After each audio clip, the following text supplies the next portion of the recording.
오늘은 말씀 속에서 용서를 통한 치유에 대해서 우리가 한번 참고하려고 합니다.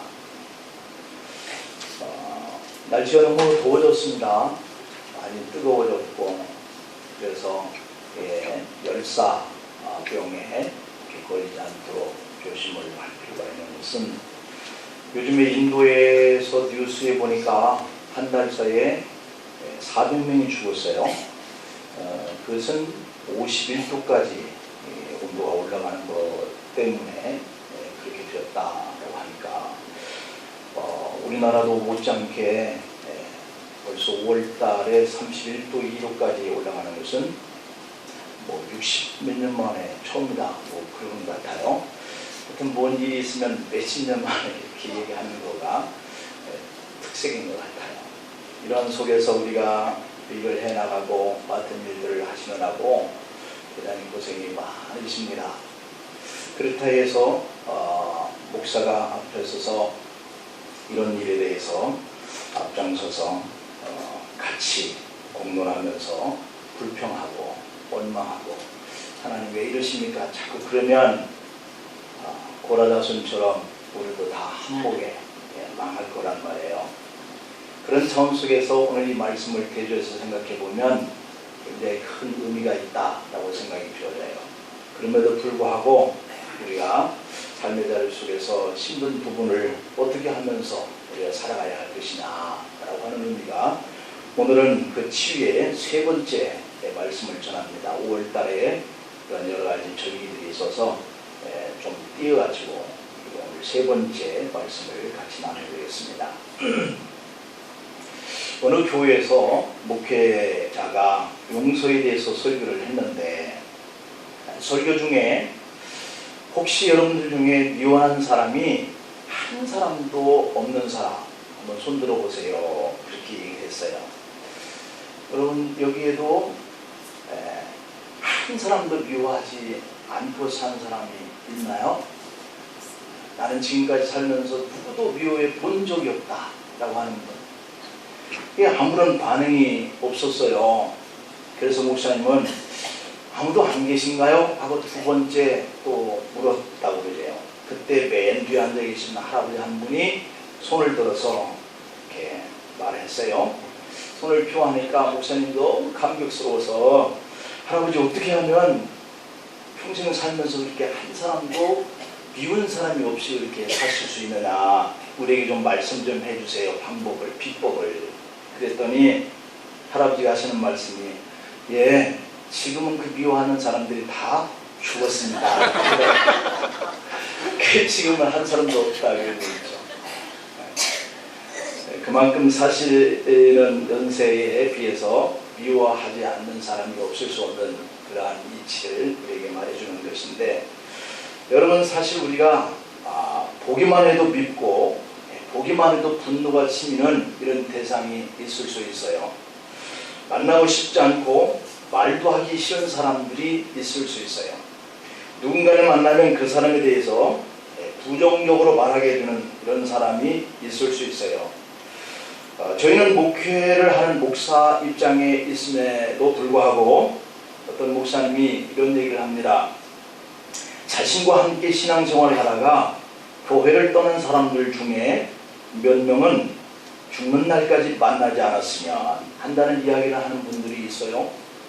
얼마나 그 교인들로부터 심각한 상처를 받았으면 목회자 입에서 그런 쓴 말이 나올까 하는 생각을 우리가 해볼 수 있습니다. 여러분 중에도 나의 명예에, 나의 감정에, 나의 물질에, 혹은 나의 건강에, 나의 사업에, 내 인생에 심각한 피해를 줘서 절대 용서가 안 되는 사람들이 있을 수 있습니다. 이런 사람이 있다라고 한다면 나도 내 마음속에 쓴 뿌리가 있는 것이다 라고 하는 거예요. 우리가 신약 성경에 쓴 뿌리라고 하는 말이 딱 한 번 나오고 있는데요. 히브리서 12장 14절 15절 말씀을 보면, 모든 사람과 더불어 화평함과 거룩함을 따르라. 이것이 없이는 아무도 주를 보지 못하리니 라고 했어요. 이게 전제잖아요. 전제. 더불어서 화평과 거룩함을 따라가는 것이 아니면 주님을 볼 사람이 없다, 아무도. 그런데 이게 참 힘들단 말이에요. 그러면서 이어지는 메시지가 뭐라 그러냐면, 너희는 하나님의 은혜에 이르지 못하는 자가 없도록 하고 또 쓴 뿌리가 나서 괴롭게 하여 많은 사람이 이로 말미암아 더럽게 되지 않게 하라, 이렇게 말씀하고 있습니다. 여기서 쓴 뿌리라고 하는 것은 독이 있는 열매를 맺는 나무의 뿌리를 말하는 거예요. 그러니까 그 나무는 열매가 맺어도 사람들이 먹으면 죽을 수 있는 그런 독을 가지고 있는 그러한 열매를 맺는 나무란 말이에요. 그러니까 이 비교적으로 이 불신과 또 배교, 이것을 나타내는 완고한 어떤 기질의 성품을 그렇게 표현했다고 볼 수 있습니다. 좀 더 넓게 해석을 하면, 우리가 인생을 살면서 경험했던 불행한 일들, 또 부정적인 일들, 그러한 사건으로 생겨서 내 마음에 독한 그러한 마음이 비워진 거예요. 그러니까 외부의 환경과 외부의 어떤 관계를 통해서 내 마음 속에 독한 마음, 쓴 마음, 그런 기질의 상태로 변질되어 있는 것, 이것이 바로 오늘 여기서 표현하고 있는 쓴 뿌리가 나게 하는 나무라고 하는 의미예요. 이 쓴 뿌리는 결국 나로 하여금 하나님의 은혜에 이르지 못하게 하는 그런 역할을 한다는 거예요. 그러니 우리가 하나님 앞에 날마다 은혜 받는 생활이 되기를 축복합니다. 그러려고 한다면 외부적인 환경과 어떤 관계를 통해서 내 마음 안에 나도 모르는 사이에 독한 쓴뿌리가 생겨진 이런 상태는 우리가 가지고 하나님의 은혜 안에 참여하기가 힘들다. 내 마음에 깊이 박혀있는 이 쓴뿌리는 개인적인 의미에서는 어떤 예리한 상처, 어떤 괴로운 상처를 말해요. 이것은 눈에 결코 보이지 않는 것이지만 마음속에 입은 심각한 상처가 되어서 자기 반응을 할 때 뭔가 그 쓴뿌리의 아픔들이 핵심적인 감정을 표현하게 된다라고 하는 거예요. 이 상처 때문에 하나님의 풍성한 은혜를 누리지 못하고 사람들과 정상적인 관계를 유지하기가 힘들다라고 하는 거죠. 그런데 이 쓴뿌리의 특징은 자꾸 성장한다라고 하는 거예요. 이 쓴뿌리가 작은 뿌리 하나가 있으면 그것이 하나로 계속 존재해서 있는 것이 아니라 자꾸 이렇게 번성한다라고 하는 그런 특성을 가지고 있다는 것이죠. 그래서 만약에 하나가 있을 때 그것을 잘라내거나 치유를 하지 못하면 2개가 되고 3개가 되고 10개가 되어서 그것이 자꾸 나를 악화시키는 그런 감정 표출을 하게 하는 역할을 한다. 어떤 사건과 사고의 계기가 내 마음속에 쓴 뿌리가 나게 하고 그것이 자꾸 자라게 해서 나를 괴롭히게 되어지는 현상, 이것이 우리가 하나님의 은혜 안에서 살지 못하게 하는 그러한 원인 제공이 된다는 것이죠. 결국 치유되지 않은 그 쓴 뿌리 때문에 내 인생의 고통과 괴로움이라고 하는 열매를 자꾸 맺으면서 산다는 것이죠. 뿌리 깊은 그 상처로 인해서 내 분노의 감정이 자꾸만 자라난다, 번성한다 라고 하는 거예요. 누군가에게 앙심이 생깁니다.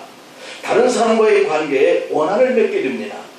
미움의 감정이, 아픔의 상처가 내 마음을 자꾸만 지배해버려서 쓴 마음이 되고 모든 것을 그저 다 그냥 휘저어버리게 된다는 거예요. 치유되지 아니하면 이 휘저어져 버리는 이러한 감정들, 이것들이 그 사람의 전체 인생을 비틀거리게 하고 곁길로 가게 만든다. 요즘에 강남에 빈소가 마련되어 있어요. 여인의 죽음이죠. 묻지마 살인 때문에 아픔을 당한 그 사람의 일이 남일 같지 않다라고 그래서 남녀노소 가리지 않고 그 빈소에 가서 예를 표하고 있다. 그러는데 이 여인을 누가 죽였느냐 하면 분노의 감정, 다시 말하면 여자에게 복수해야 되겠다라고 하는 이런 분노의 감정이 마음에 차 있던 한 남자에 의해서 이 일이 비롯된 거예요. 그런데 이 친구가 화장실에서 1시간 반 동안을 기다려서 만난 여자였다는 것 아니겠어요? 이것이 바로 한 여자에게 당한 그러한 쓴뿌리가 그 남자의 마음에 전체를 지배해버려서 결국은 이렇게 아무런 관계가 없는 대상을 묻지마 살인을 하게 되는 그런 이유가 됐다는 것이죠. 우리가 이렇게 치유가 되지 아니하면 결국 다른 사람들에게 보복이 되어지는 감정으로 내 쓴뿌리가 표출된다. 히브리서 12장 5절 말씀을 보면 하나님의 은혜에 이르지 못하게 하거나 쓴뿌리가 나서 괴롭게 하여 많은 사람이 이로 말미암아 더러움을 입을까 두려워라. 그러니까 내 마음속에 어떤 환경과 관계를 통해서 하나의 쓴뿌리가 났는데 그것이 자꾸 성장하여서 이제 이후로는 다른 사람에게 영향을 끼치는데 더러움을 입힌다. 이 살인이라고 하는 이 관계에는 참 더러운 일이잖아요. 바로 그러한 영향을 끼치게 되는 것이다 라고 그렇게 얘기해요. 뉴스에 보도된 것처럼 자기가 낳은 자녀를 혹사시키고 또는 자기가 낳은 자식인데 굶게 하고 그리고 자기가 낳은 자식인데 유기합니다. 버린다는 얘기죠.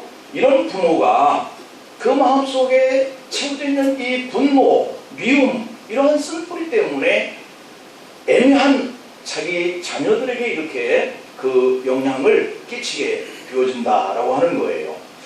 우리는 누구나 쓴뿌리의 순간적 감정에 지배받고 살고 있고요. 그래서 우리가 그러한 것들이 우리를 지배하게 우리가 방치되어지는 삶을 살면 이런 아픔들이 다른 사람에게 자꾸 나타난다. 그래서 저 자신도 사실은 이런 쓴뿌리에서 자유를 볼 수가 없다는 것을 늘 느껴요. 종종 그러한 그 쓴뿌리들이 제게도 상처가 있는 것들이 많아요. 그런데 그런 것들을 억제하면서 하나님 말씀과 목회자이기 때문에 그걸 분출시키지 않으려고 인내하고 이렇게 살아가고 있는 부분들이 있죠. 저 자신이 어느 날 몹시 분노하고 화가 나서 짜증이 나 있을 때가 있었는데 우리 목사님 노예 중에 한 분이 책을 내는 분이 있어요. 그분이 책을 이렇게 자주 내는데 나올 때마다 제가 한 너댓 권씩 서너 권을 사드렸어요. 그러다 보니까 책이 나오면 저에게 전화를 해서 목사님 책 나왔습니다 이렇게 얘기를 하면 가져오세요. 그래서 한 5권 정도 사서 제가 아는 사람들에게 주기도 하고 제 책꽂이에도 지금 이렇게 꽂혀져 있고 그러는데 참 고마운 일이죠. 누군가가 새로운 책이 나왔을 때 생각해서 가져오는 이러한 분은 참 고마운 일인데 마침 그날 제가 분노하고 화가 치밀고 짜증스러운 그런 감정을 가지고 있었을 때 전화벨이 울린 거예요. 신경이 날카로워져 있었어요. 예민하고 짜증이 나고 그렇게 있을 때였는데 그러면서도 참 끙끙거리고 인내하면서 있는데 이 전화가 걸려와서 제가 사고를 친 거예요. 두말 필요도 없이 성난투로 목사님 이제부터는 책 그만 가져오세요. 소리치고 말았어요. 후회했으나 이미 엎질러진 물이죠. 수화기를 통해서 그 목사님의 음성이 들려옵니다. 예 목사님. 그러면서 얼마나 당황해하는 그 기색이 역력한지 수화기를 통해서 그 말끝이 들려와요. 그 전화를 끊고 저는 참 후회했어요. 꼭 그렇게밖에 할 수 없었던 제 자신이 화가 나서 삐칠 지경이었어요. 참 못났다. 아니 왜 그 목사에게 나의 짜증을 이렇게 내나 분풀이를 하듯이 그분에게 내 감정을 표출했나 하는 생각 때문에 제가 자신이 밉고 화가 났어요. 사실 그 목사님에게는 아직도 사과를 못 드리고 있는 상태에 있어요. 여러분 우리가 살면서 어느 누구하고 장담할 수가 없어요. 우리는 이렇게 상처와 분노의 쓴뿌리 속에 늘 노출되어서 살아가고 있어요. 상처를 받고 상처를 주고 그 마음 속에서 쓴뿌리가 들어오는 것 이것을 내 개인적인 감정으로 막기가 너무 힘들 때도 있어요. 내 인생을 괴롭히고 용서하지 못할 만큼 내 미움과 분노의 조절이 안 되는 이런 쓴뿌리가 내 마음속에 들어오는 것을 막기가 힘들어요. 하지만 이제 내 마음속에 들어온 이 쓴뿌리를 들어오는 것을 내가 막을 수는 없지만 들어와 있는 상태 속에서 이것이 가지가 되고 자꾸 자라서 내가 하나님의 은혜에 이르지 못하도록 더러운 영향을 사람들에게 끼치게 해서는 안 되지 않겠나 라고 하는 것이죠. 이것이 바로 우리 믿음의 사람들이 해야 할 가장 큰 숙제인데, 우리가 어떻게 치유를 받아야 정상적인 생활로 우리의 감정을 표현하면서 살 수 있을까? 우리가 어떻게 해야 내 속에 들어온 이 쓴뿌리를 치유받을 수 있을까? 하는 이 부분에 대해서 오늘 우리가 한번 생각해 보자는 것이죠. 그 첫째로는 오늘 이 본문 속에서 주님이 하시는 말씀을 보니까 우리에게 용서하라 이렇게 권유하고 있어요. 용서하라. 심리적인 여러 가지 방법이 있겠지만 성경에서 말씀하시는 하나님의 치유 방법은 용서다라고 하는 거예요. 앞에서 말씀드린 히브리서 12장 14절에서는 이 쓴 뿌리를 제거하는 방법을 말씀하는데, 사람들과 더불어서 화평하고 거룩함을 따르라 이렇게 두 가지를 제시하고 있어요. 그냥 히브리서 서신 속에서는 이 쓴 뿌리가 날 때 우리가 사람들과 화해를 하는 이 일들과 내가 하나님의 자녀니까 라고 하는 이 거룩함에 내가 다시 회복하는 이 두 가지 방법이 결국은 쓴뿌리를 제거하는 이 의미로 이렇게 말씀을 하고 있는데, 오늘 본문 속에서는 용서하라고 하는 거예요. 모든 사람들이 화평과 거룩함을 따르는 것, 이것이 원인은 용서에서부터 시작된다. 용서할 때 서로 화평해질 수 있죠. 용서할 때 서로 거룩해질 수 있는 거예요. 나를 상처를 준 그 사람을 용서하게 되니까 원한하는 이런 마음들이 누그러지는 거예요. 용서가 안 되니까 분노가 치밀어 오는 거거든요. 그런데 용서를 하니까 내 마음이 누그러져요. 그래서 이 용서하게 되어질 때 이 화라고 하는, 미움이라고 하는 이 분노의 응어리들이 풀려지는 것이죠. 그래서 용서하는 것, 이것이 사람들과의 관계 속에서 화평을 누리는 거예요. 그러나 사실 나에게 심각한 피해를 준 이 사람을 내가 용서하는 것, 이게 쉽냐라고 하는 것이 걸림돌이죠. 쉽지 않거든요, 결코. 부산의 한 아파트에서 살인사건이 일어났는데 한 남성이 자기 애인을 칼로 9차례를 찔러서 죽였다는 거죠. 이유는 간단합니다. 이 남자가 싫어져서 이제 그만 만나자 라고 하는 말 때문에 그랬다는 거예요. 남자는 단순합니다. 자기가 싫어져서 다른 남자를 만나는 이 애인에게 분노가 치밀어 올라온 것이죠. 또 이와 비슷한 사건을 보면 그만 만나자라고 하는 이 애인의 집에까지 쫓아가서 일가족을 다 죽이는 이런 폐륜적인 일들을 우리가 얼마 전에 뉴스를 통해서 들었을 거예요. 배신을 당한 이 분노의 감정에 마음속에 깊이 들어가서 치유가 되지 않는 거예요. 그러니까 이런 행동까지 하게 되는 것이거든요. 오늘 본문의 21절 22절에 보면 어느 날 베드로가 예수님께 묻는 물음부터 시작됩니다. 주여, 형제가 내게 죄를 범하면 몇 번이나 용서해 주리이까? 7번까지 하오리까? 그 말을 들으시고 예수님께서 이르시되 네게 이르노니 7번뿐 아니라 7번을 70번까지 할지니라, 이렇게 얘기하신단 말이에요.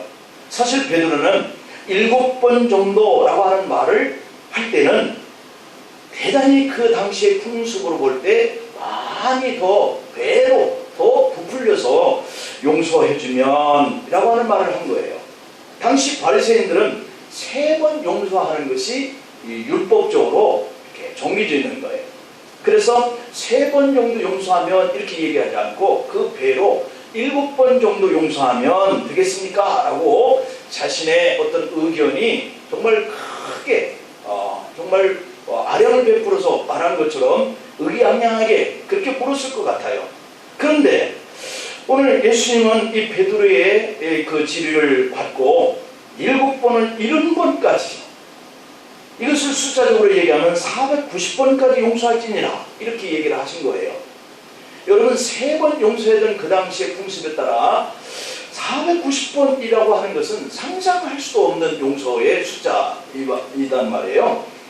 반복적으로 용서를 490번까지 할 대상이 누구겠나? 여러분들에게 어떤 관계가 있는데 내가 어떤 사람에게 490번을 용서해 줘야 할 그 대상이라고 한다면 어떤 대상이겠어요? 그 대상은 분명히 나에게 지속적으로 상처를 주는 사람이 아니면 아닌 사람인 것이죠. 그런데 나에게 지속적으로 상처를 줄 수 있는 사람이 누구겠어요? 나의 인내심에 한계를 주는 사람. 있다면 아마도 가정 안에서 가장 가까운 가족, 아니겠나 하는 생각이 들어요. 그런데 놀라운 것은 요즘의 가족 관계에도 분노의 미움이 치고 올라오면 아버지도 죽입니다. 자식도 죽입니다. 그런데 예수님 말씀처럼 어떻게 490번 동안 끊임없이 반복적으로 용서를 할 수가 있을까? 그래서 예수님은 비유를 말씀해줘요. 이 말에 대해서 이해가 안 되니까 한 가지 예수님이 비유로 24절부터 35절까지 비유를 말씀해요. 어떤 임금이 그 종들과 결산할 때에 10,000달란트 빚진 자 하나를 데려오매 갚을 것이 없는지라 주인이 명하여 그 몸과 아내와 자식들과 모든 소유를 다 팔아서 갚으라 이렇게 얘기했다는 거예요. 하지만 그 종이 엎드려서 간절하게 내게 참으소서 다 갚으리이다 그랬어요.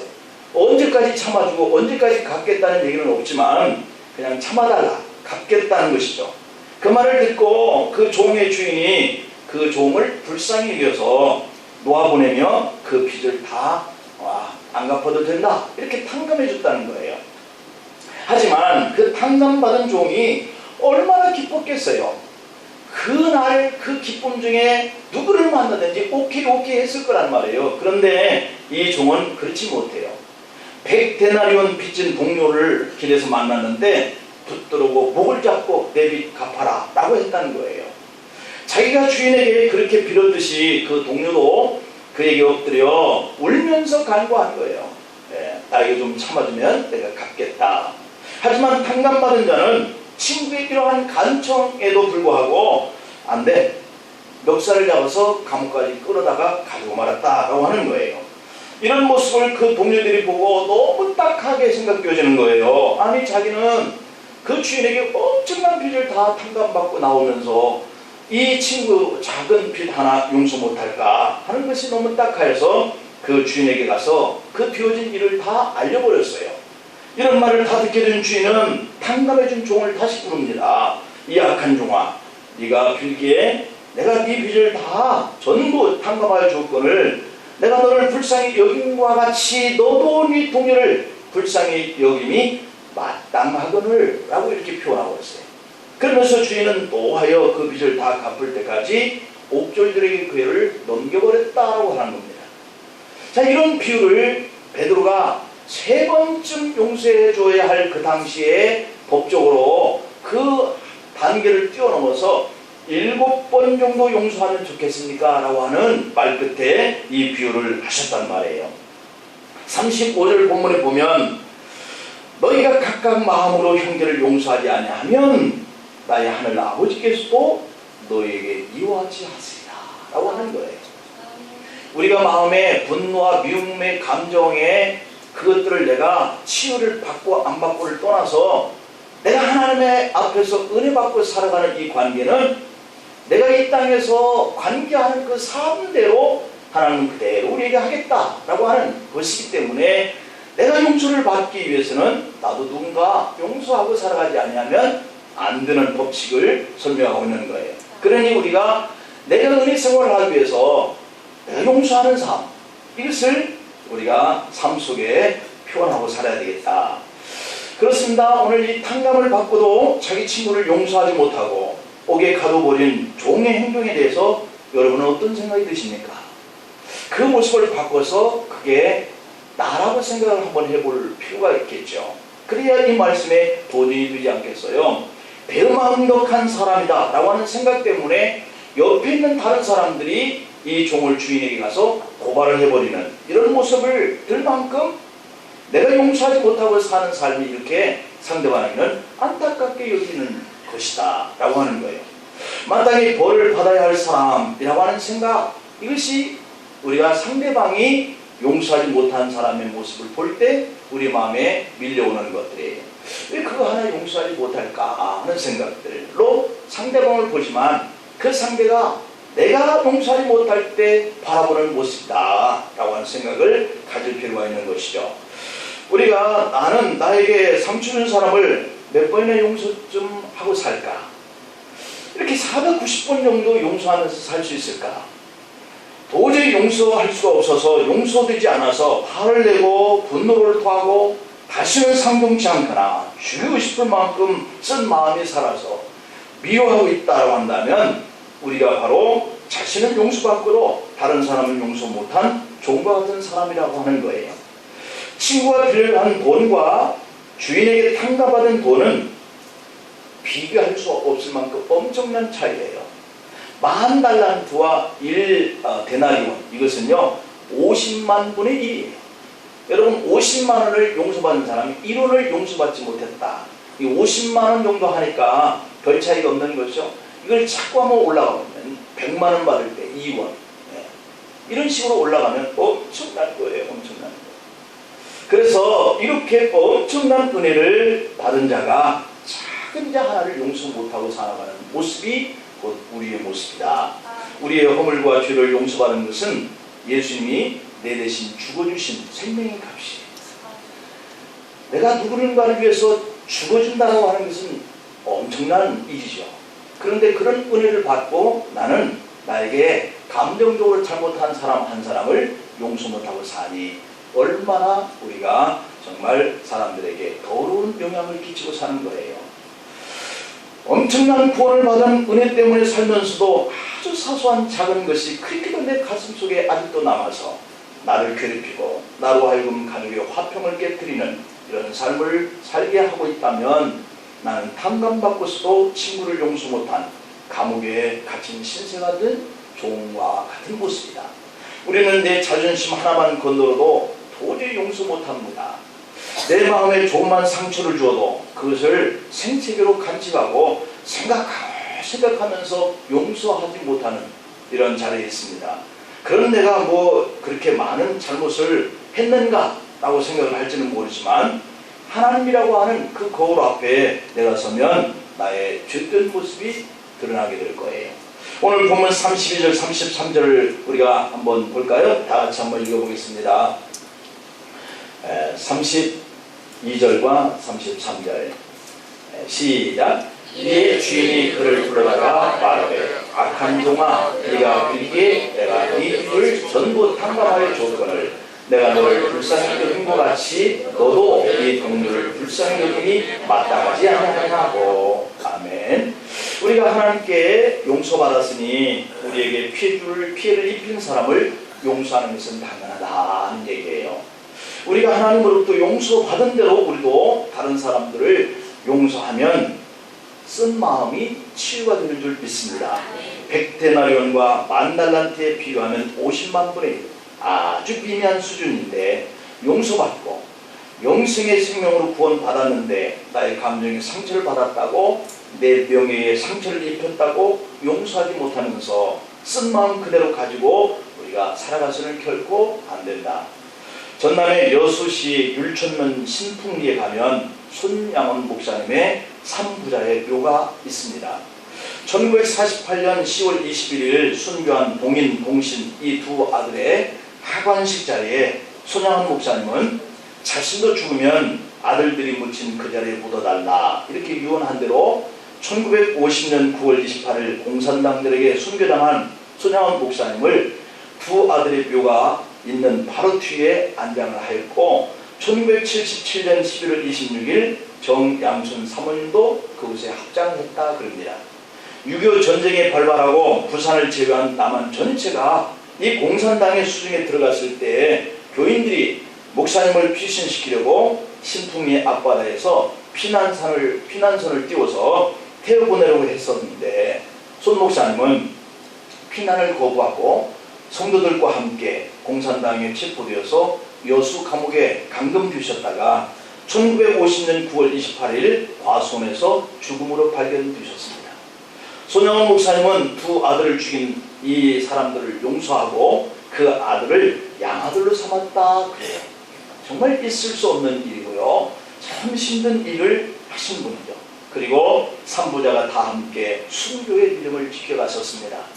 하나님의 용서를 받았다라고 하는 것과 나도 그를 용서한다라고 하는 이 사실을 알았기 때문에 그분은 실천을 했던 것이죠. 요한일서 4장 20절 21절에 보면 누구든지 하나님을 사랑하노라 하고 그 형제를 미워하면 이는 거짓말하는 자니 보는 바 그 형제를 사랑하지 아니하는 자는 보지 못하는 바 하나님을 사랑할 수 없느니라 라고 이렇게 말씀했어요. 우리가 이 계명을 주께 받았으니 하나님을 사랑하는 자는 또한 그 형제를 사랑할지니라 라고 이렇게 했는데, 분명히 저와 여러분은 이렇게 하나님의 사랑으로 용서받고 여기에 있는 줄로 믿습니다. 그러는 거로 우리도 형제를 사랑하면서 회복된 마음으로 화평을 이루고 거룩함을 이루고 하나님의 은혜 안에 우리가 살아야 할 줄로 믿습니다. 결론적이면서 두 번째 의미를 우리가 간략하게 생각해 보겠습니다. 이렇게 용서를 못하고 쓴 마음을 계속 품고 살면 어떤 결과가 나타나느냐라고 하는 거예요. 오늘 보면 34절 35절이죠. 거기에 보면 죄인이 노하여 그 빚을 다 갚도록 그를 옥졸에게 넘기리니 너희가 각각 마음으로부터 형제를 용서하지 아니하면 나의 하늘 아버지께서도 너희에게 이와 같이 하시리라. 결국 우리가 용서를 하지 못한 결과를 살면 나도 용서를 받지 못하는 그런 결과가 반드시 온다라고 하는 거예요. 답은 주님의 진노를 당한다는 것이죠. 그 많은 빚은 내가 다 갚을 때까지 감옥 생활을 해야 한다는 거예요. 내가 형제를 용서하지 않았기 때문에 하나님도 우리를 용서할 수 없다고 말씀하시는 거예요. 결국 용서하지 않는 일은 고스란히 자기의 피해로 돌아온다는 것이죠. 우리에게 피해를 입힌 사람, 우리의 자존심을 상하게 하는 사람, 우리에게 상처를 준 사람은 그것을 기억하고 있지 않을 수도 있는 거예요. 그런데 그 피해를 당한 사람만 그것을 오랫도록 간직하고 있으니까 그 사람에게는 아무 피해도 가지 않는데 나만 피해를 입는 거예요.